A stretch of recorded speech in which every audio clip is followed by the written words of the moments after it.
এখানে নিয়ে আসি। আচ্ছা, কতদিন বাড়ি যাসনি বলতো? না, কিছুতেই না। মা এখানে আসবে না। আমি কিছুতেই মাকে এখানে দেখতে চাই না। তোরা বারণ করে দে। এমন করছিস কেন? মাসিমা মাত্র কয়েক মিনিটের জন্য তোকে দেখতে চেয়েছে। বললাম তো না। ছেলে মায়ের সাথে দেখা করবে না? কিসের এত জেদ তোর? জেদ নয়, হয়। মা এখানে আসলে আমাকে দেখলে কান্নায় ভেঙে পড়বে, আর আমিও সহ্য করতে পারবো না। তোরা মাকে বুঝাস। বেশ, তোর যা ইচ্ছা তাই কর। মাসিমা কাঁদতে কাঁদতে দুর্বল হয়ে পড়ুক, আমি কিছুই বলবো না। কাঁদবে না, তোরা মাকে বুঝাস।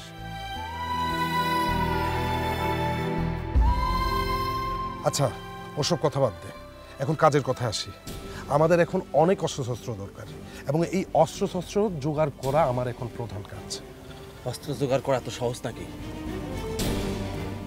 পথ একটা বের হবেই। আমাদেরকে এখন ঘাটে যেতে হবে। তুই দেখ তো ঘাটে কোনো মাঝি আছে কিনা। তবে মাঝিকে বিশ্বস্ত হতে হবে। আমি দেখতেছি। ঠিক আছে, আমি গেলাম।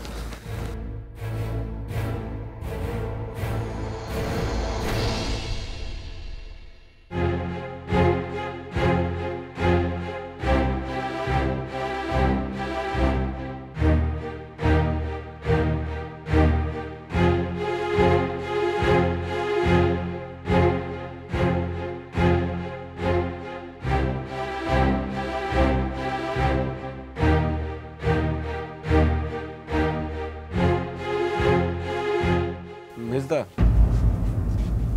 ডেকেছিলে? হ্যাঁ, আমার একটা কাজ করে দিতে পারবি? কি কাজ বল? এটা নিয়ে তোর মেজ হবিকে দিবি, ঠিক আছে? ঠিক আছে।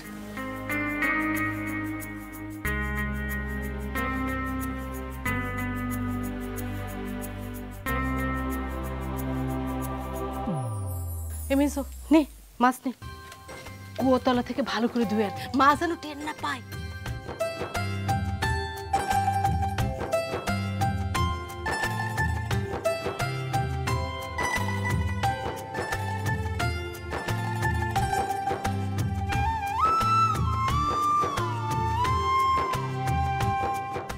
ভাবি, ও তুমি?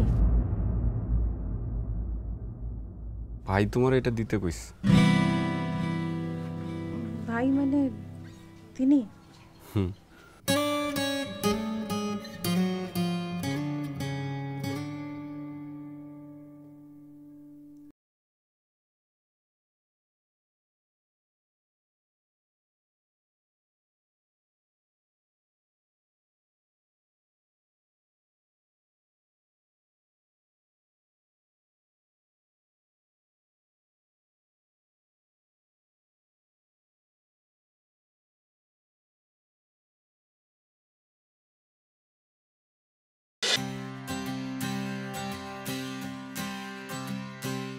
রান্না পারিস তুই?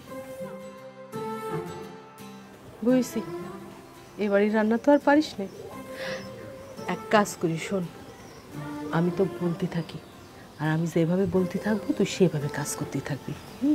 আর কেউ যদি চলে আসে আমি কাজ করতে থাকবো, কিন্তু হ্যাঁ, এমন একটা ভাব যেন আমি আমার কাজ করছি। শুরু কর, শুরু কর, যেভাবে বলি সেভাবে শুরু কর। তুমি আমায় বাঁচালে গো ভাবি। হয়েছে হয়েছে, নাও এবার মাছটা একটু হলুদ আর লবণ দিয়ে মাখানো শুরু করো।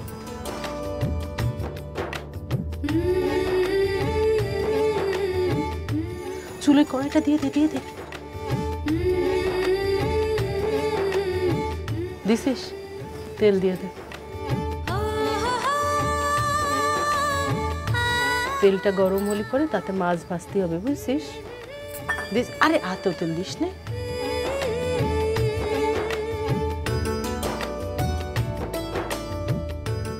দেখ মাছটা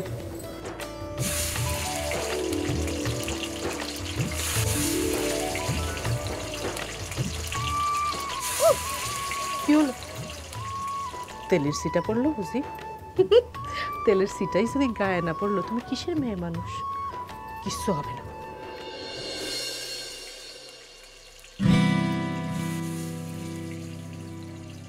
দেখো ননদিনী, আমাদের মেজে বউ কত কাজে কমবে পটু, একা হাতে সব কিছু করছে। ও তা সব কিছুই একা হাতে